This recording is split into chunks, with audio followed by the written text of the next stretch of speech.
ఓకేనా? మీకంతా మళ్ళీ 7 గంటల లోపల అయిపోవాలి కదా. అందరికీ నమస్కారాలు. ఈరోజు అతి ముఖ్యమైన సబ్జెక్ట్ ఇది. విశాఖపట్నం స్టీల్ RINL నిన్న క్యాబినెట్లో కేంద్ర ప్రభుత్వం 11,440 కోట్ల రూపాయల ప్యాకేజీ ఇచ్చారు. దీనికి కేంద్రానికి మనస్ఫూర్తిగా ప్రత్యేకంగా ప్రధానమంత్రి నరేంద్ర మోడీ గారికి ధన్యవాదాలు తెలియజేస్తున్నా. అదే మరిగా కేంద్రంలో ఉండే స్టీల్ మినిస్టర్ అయితే కుమారస్వామి గారు చాలా ఇంట్రెస్ట్ తీసుకున్నారు. వారే కాకుండా ఆర్థిక శాఖ మంత్రి నిర్మలా సీతారామన్ గారు ప్రత్యేకంగా శ్రద్ధ పెట్టారు. అందరి యొక్క సమిష్టి కృషి వల్ల ఇది ఈరోజు సాధ్యమైంది. దీనికి నేను వ్యక్తిగతంగా ఎన్డీఏ తరపున, ప్రభుత్వం తరపున కూడా, రాష్ట్ర ప్రభుత్వం తరపున కూడా మనస్ఫూర్తిగా అభినందిస్తున్నా. ఇది రాష్ట్రానికి ఒక ఇంపార్టెంట్ పరిశ్రమనే కాకుండా ఒక సెంటిమెంట్. విశాఖ ఉక్కు ఆంధ్రుల హక్కు, దీనిపైన ఉద్యమాలు జరిగాయి, ప్రాణ త్యాగాలు చేశారు. ఒక్క విశాఖపట్నంలో ఉండే నగరవాసులే కాకుండా సమైక్య ఆంధ్రప్రదేశ్ మొత్తం ఆందోళన చేసి ఆ రోజు తెలుగు జాతి సాధించుకున్నటువంటి ఉక్కు ఫ్యాక్టరీ ఇది.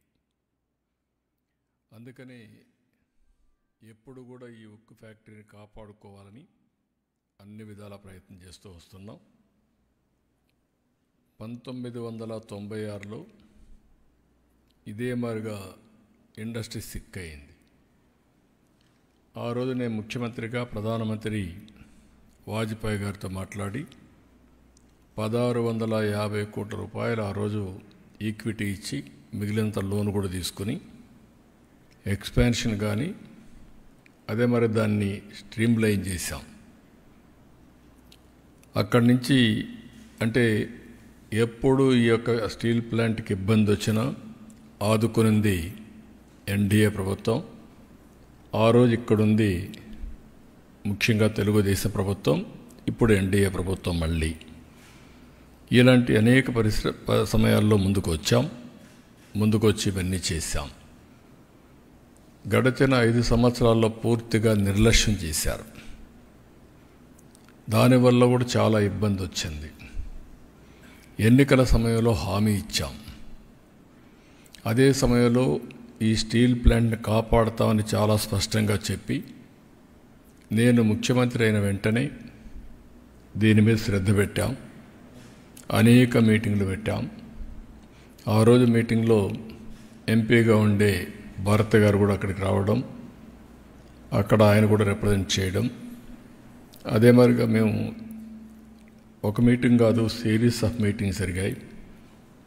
ఒకరోజైతే రాత్రి 12:30 గంటలకు మీటింగ్ పెట్టాం. ఆ రోజు నిర్మలా సీతారామన్ గారు చాలా బిజీగా ఉండడం, మహారాష్ట్ర నుంచి లేట్ నైట్ రావడం. ఆ లేట్ నైట్ వస్తే కాదు మళ్ళీ నేను వెళ్ళాలి కాబట్టి ఆ రాత్రి అర్ధరాత్రి కూర్చొని సమీక్ష చేశాం. ఏదేమైనా ఒక పట్టుదలతో పనిచేశాం, చిత్తశుద్ధితో ముందుకు పోయాం.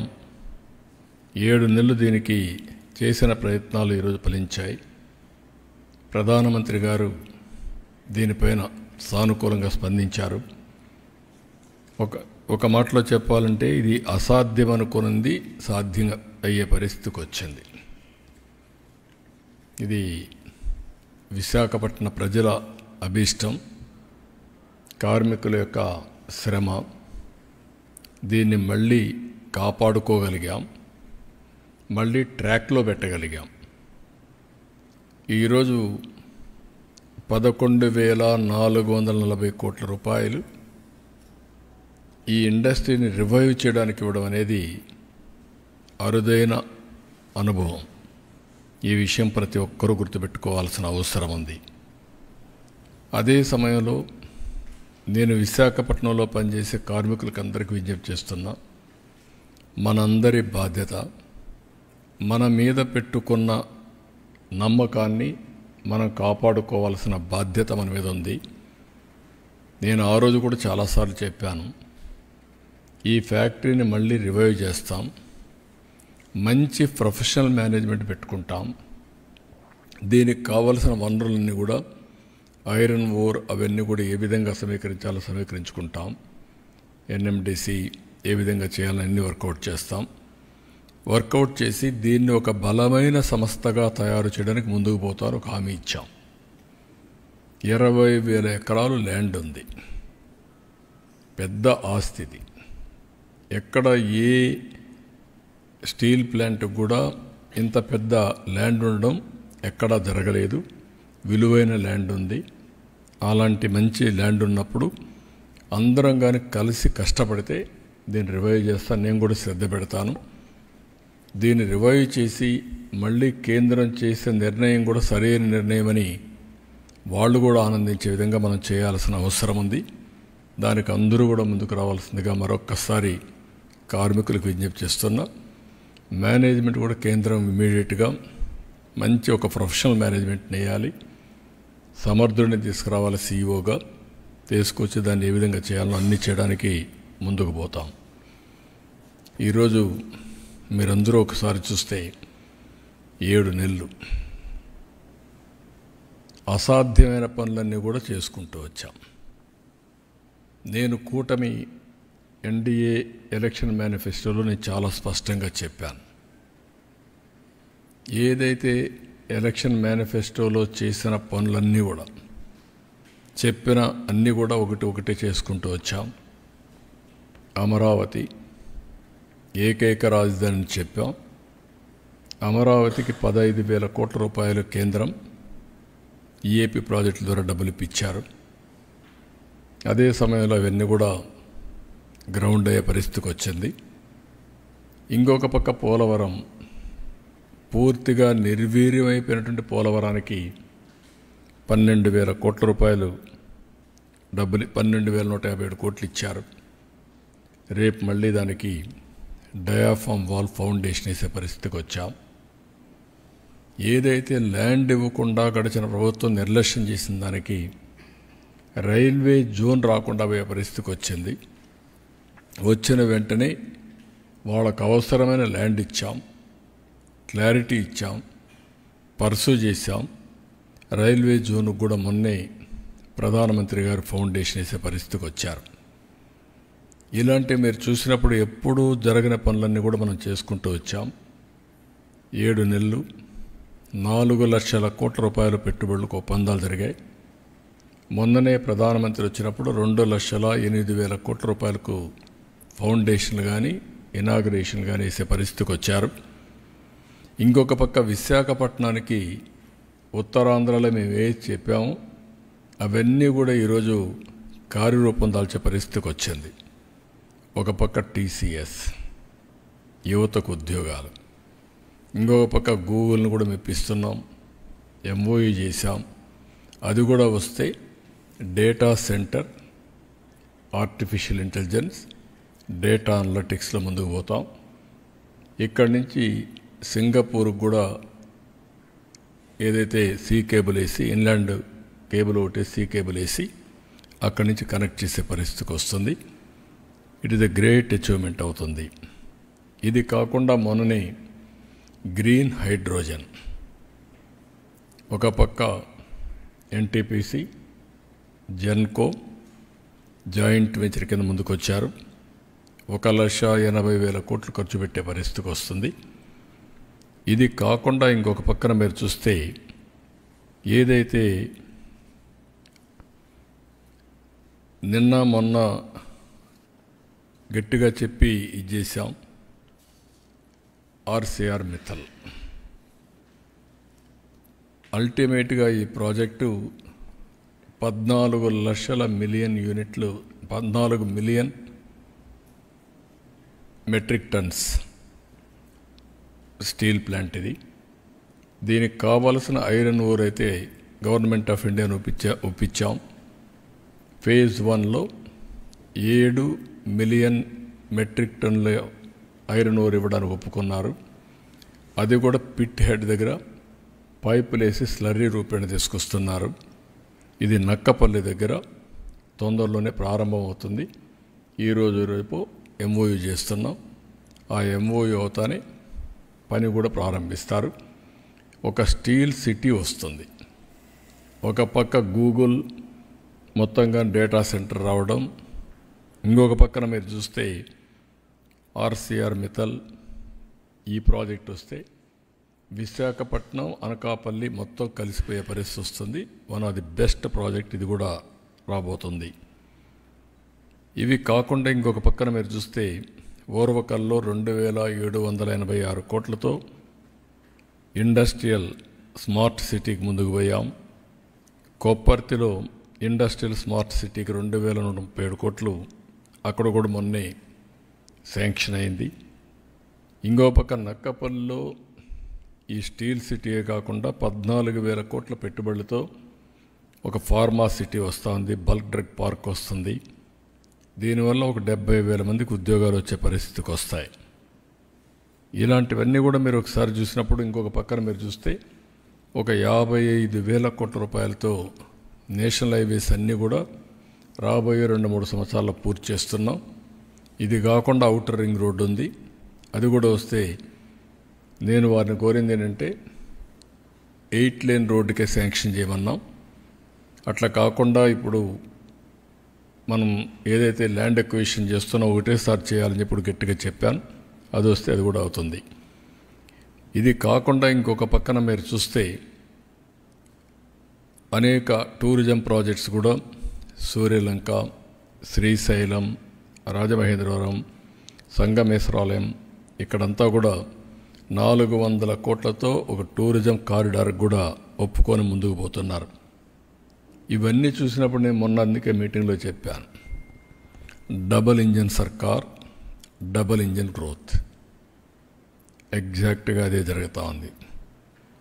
ఇప్పుడు ఈ ఇయర్ జిఎస్టిపి గ్రోత్ రేట్ కూడా నిన్నే అనౌన్స్ చేశాను. 12.94%, 12.94%. ఇది 15% పైన తీసుకెళ్లాలని.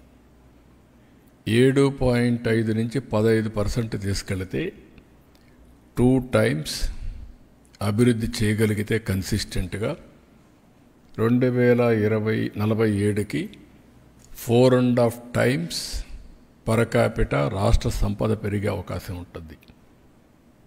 ఇది ఒక వినూత్నమైనటువంటి ప్రయోగం. ఒక మాటలో చెప్పాలంటే అది ఒకటే సంపద సృష్టించే మార్గం. ఈరోజు కేంద్రం అన్ని విధాల ముందుకొచ్చి ఈ ప్రాజెక్టులన్నీ స్టార్ట్ చేయడం జరిగింది. ఒక పక్క మనం చేయాల్సిన ప్రయత్నాలు మనం చేస్తున్నాం. ఒక పక్క నేను చాలాసార్లు చెప్పాను, అభివృద్ధి, సంక్షేమం రెండు కూడా పేర్లలుగా తీసుకెళ్తామని.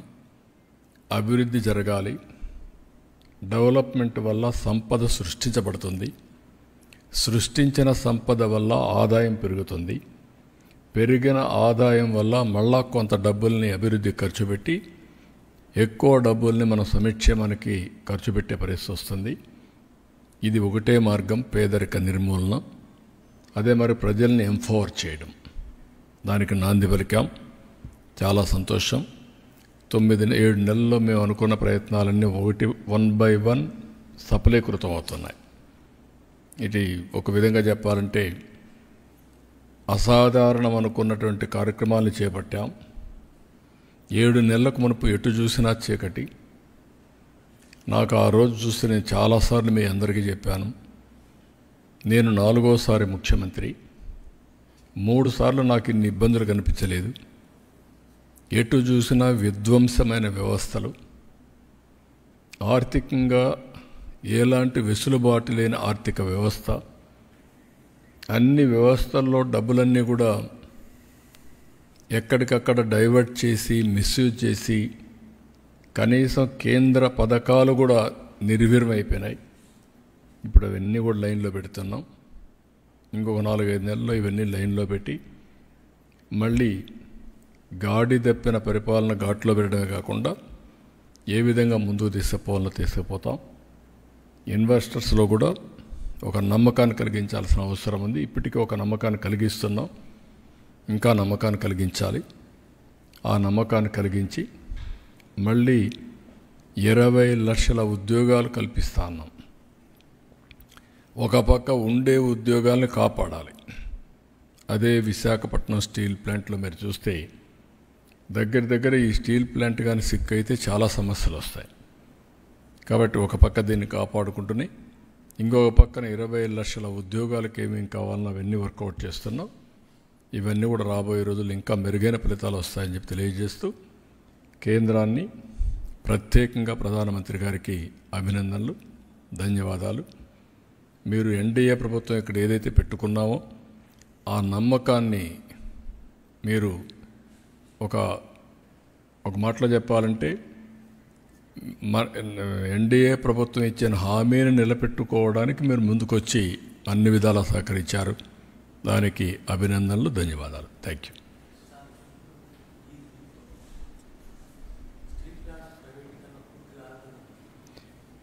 స్టీల్ ప్లాంట్ ప్రైవేటీకరణ సమస్య రాదు. ఇప్పుడు రివైవల్ ప్యాకేజ్ ఇచ్చినాక మనం చేయాల్సిన పని, దీన్ని ఏదో ఇచ్చారు కాబట్టి మేము మా ఇష్ట ప్రకారం చేస్తామంటే ఎవరైనా సరే హెల్ప్ చేస్తారు. నేను అందుకే చాలాసార్లు చెప్తున్నాను, కేంద్రానికి చాలా రాష్ట్రాలు ఉన్నాయి. ఆంధ్రప్రదేశ్లో మనకు ఒకే స్టీల్ ప్లాంట్. మనం కూడా కష్టపడకుండా దీన్ని రివైవ్ చేయకుండా అడుకొక్కసారి మీరు చేయాలి అని చేస్తే ఇది tax payers money. Tax payers money సమర్థవంతంగా మనం ఉపయోగించుకోవాలి. కేంద్రం చేసే నిర్ణయాలు కానీ, ప్రాపర్ సీఈఓని పెట్టడం కానీ, అందరూ కలిసి సమర్థవంతంగా పనిచేయడం కానీ ఈరోజు మీరు చూశారు. ఆర్సీఆర్ మిత్తల్ 14 మిలియన్ మెట్రిక్ టన్నులతో స్టీల్ ప్లాంట్ పెడతానంటున్నాడు. 1,50,000 నుంచి 1,70,000 కోట్ల రూపాయలు అవుతుంది. ఒక స్టీల్ సిటీయే కడతా ఉంటున్నాడు. ఇది ఎంత మొత్తం కలిసి 2 మిలియన్ 3 మిలియన్ అనుకుంటాను. టోటల్ ఇన్స్టాల్డ్ కెపాసిటీ 7.3 మిలియన్ యూనిట్లు. ఇప్పటి వరకు 3నే రన్ అయ్యేది. ఇప్పుడు రెండు ఫర్నేసులు రన్ అవుతున్నాయి. మొన్న 1,600 కోట్లు ఇచ్చిన తర్వాత 2 ఫర్నేసులు, అంత మునుపు ఒకటి కూడా లేదనుకుంటా. కొన్ని రోజులు ఆగిపోయింది. షట్ డౌన్ చేసే పరిస్థితికి వచ్చినప్పుడు 2 చేసి అక్కడి నుంచి స్టార్ట్ చేశారు.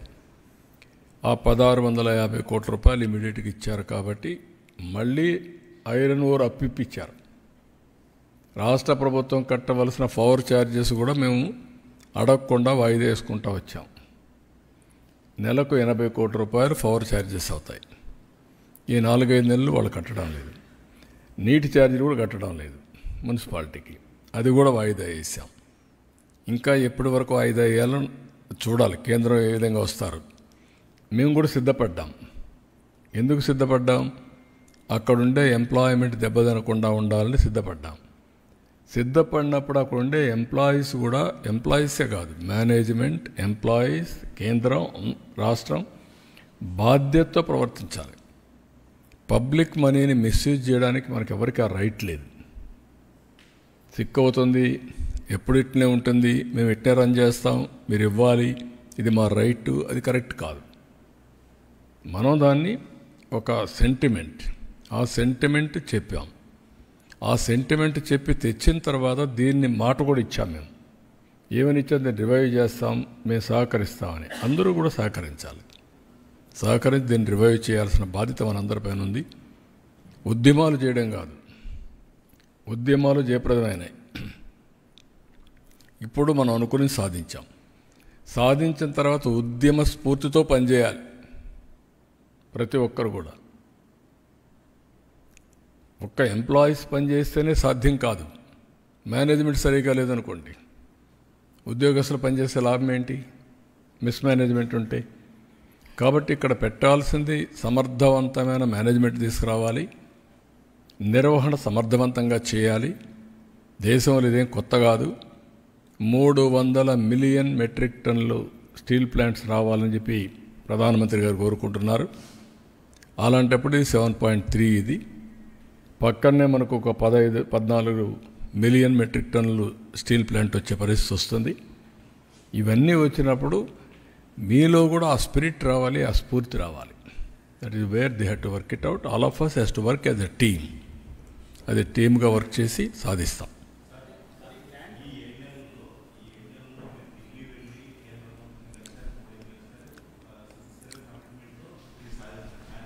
గవర్నమెంట్లో ఆ ఇష్యూ వచ్చినప్పుడు దీన్ని పెద్దగా పట్టించుకోకపోవడం వల్లే కదా సార్ ఈ ఇష్యూ.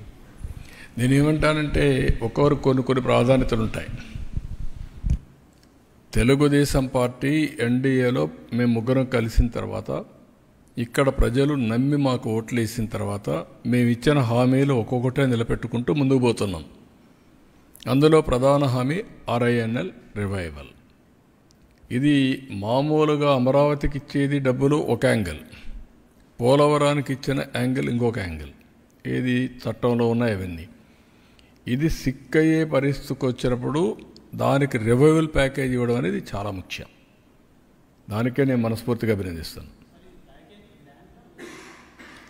అవన్నీ అది ఈక్విటీగా అవన్నీ మీరు అక్కడే వచ్చింది. గ్రాంటా, లోనా, ఎవరిచ్చేది? ఇది గవర్నమెంట్ ఆఫ్ ఇండియా ఫ్యాక్టరీ.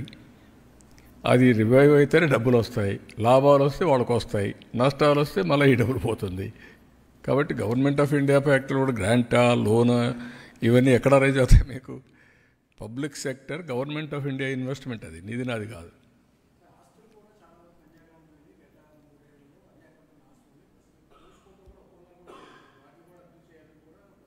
ఏది కొరియన్ స్టీల్ కంపెనీ గురించి గతంలో న్యూస్ వచ్చింది. ఇప్పుడు అవన్నీ అయిపోయినాయి కదా. ఇప్పుడు ఈ ప్యాకేజ్ ఇచ్చినాక అవన్నీ ఏమున్నాయి? ఇంకా మనం అన్నిటికీ ఫార్మాలిటీస్కి పోయి లేనిపోయిన ప్రాబ్లమ్స్ తెచ్చుకోవడం కంటే ఇచ్చిన అవకాశాన్ని సద్వినియోగం చేసి నేర్చుకోవాలి. పాజిటివ్ థింకింగ్ నేర్చుకోవాలి. రేపు అందుకే స్వచ్ఛ భారత్ పెట్టాము మీ అందరికీ పెట్టింది. ముందు మైండ్ మార్చుకోమన్నా. మీ స్వచ్ఛత మైండ్లో నుంచి ప్రారంభం కావాలి, తర్వాత మీ బాడీలో నుంచి ప్రారంభం కావాలి, మీ ఇంట్లో నుంచి ప్రారంభం కావాలి, మీ పరిసరాల్లో చేయాలి, తర్వాత మీరు పనిచేసే ప్లేస్లో స్టార్ట్ కావాలి. అప్పుడే స్వచ్ఛత వస్తుంది. మన ఆలోచన బుర్రగానే చెడిపోయింది అనుకో, ఎంచోపైన రంధ్రాలు ఎట్ట పెట్టాలని ఆలోచిస్తే రంధ్రాలే కనపడుస్తాయి. అది మానేయండి. ఇంకా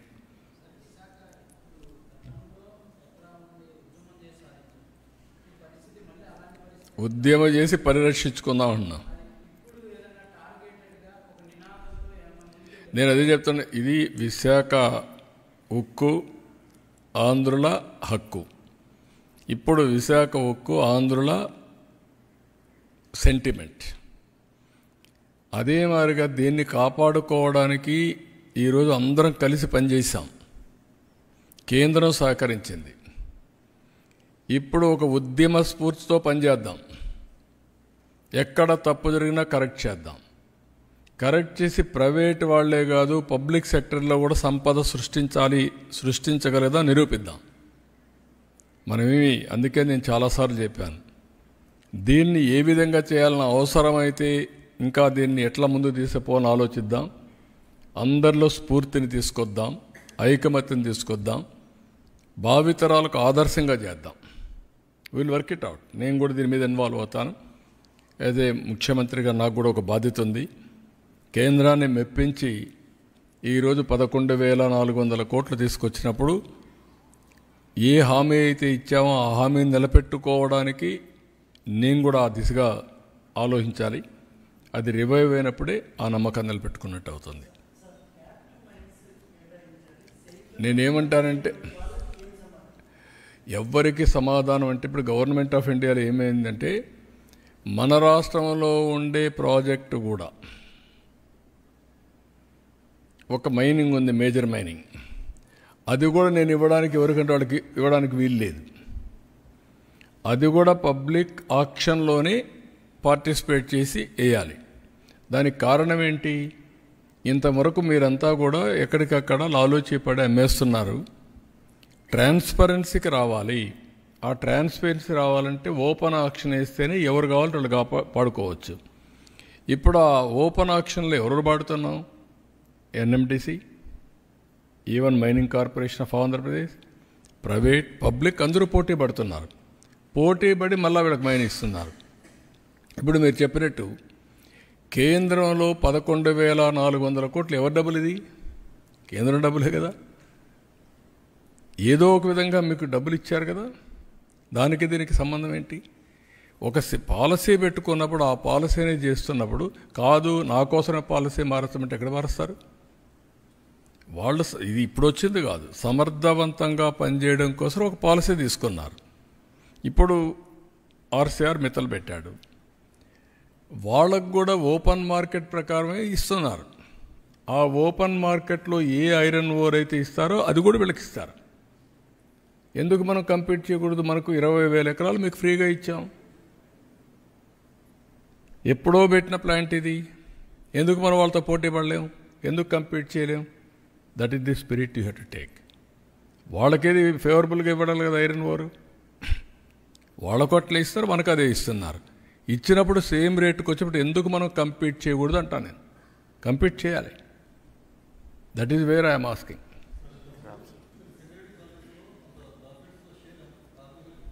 ఇది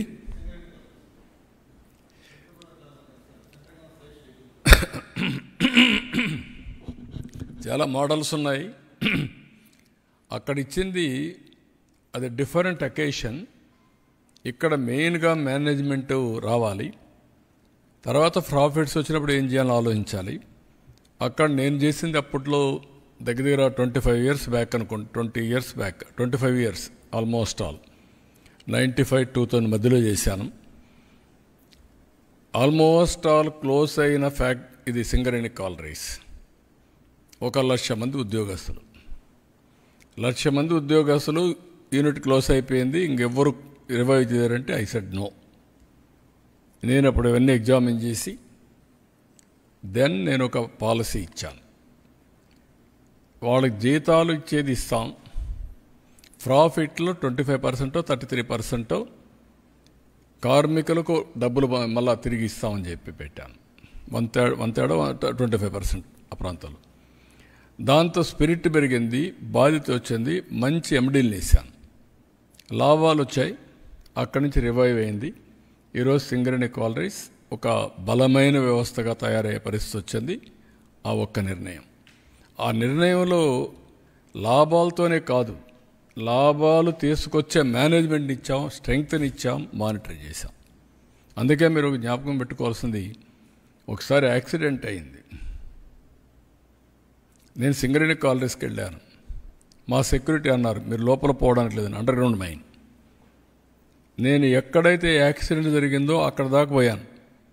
మా వాళ్ళు అబ్జెక్ట్ చేశారు. I said no. లేదు సార్ లూజ్గా ఉంది, ఏదైనా పడిపోతుందేమో, మీ లైఫ్ ఈజ్ ఇంపార్టెంట్, మీ సెక్యూరిటీ ఈజ్ ఇంపార్టెంట్ అని చెప్పి ఐ సెడ్ నో. నేను కాన్ఫిడెన్స్ క్రియేట్ చేయాలి నా వర్కర్స్కి. వెళ్తానని చెప్పి వెళ్ళి చూసి బయట వచ్చిన తర్వాత ఫస్ట్ టైం ప్యాకేజ్ ఇచ్చాను. అంతవరకు ఎవ్వరు ఇవ్వాలి. అప్పట్లోనే 25 lakhs ఇచ్చాను. That is how we revived.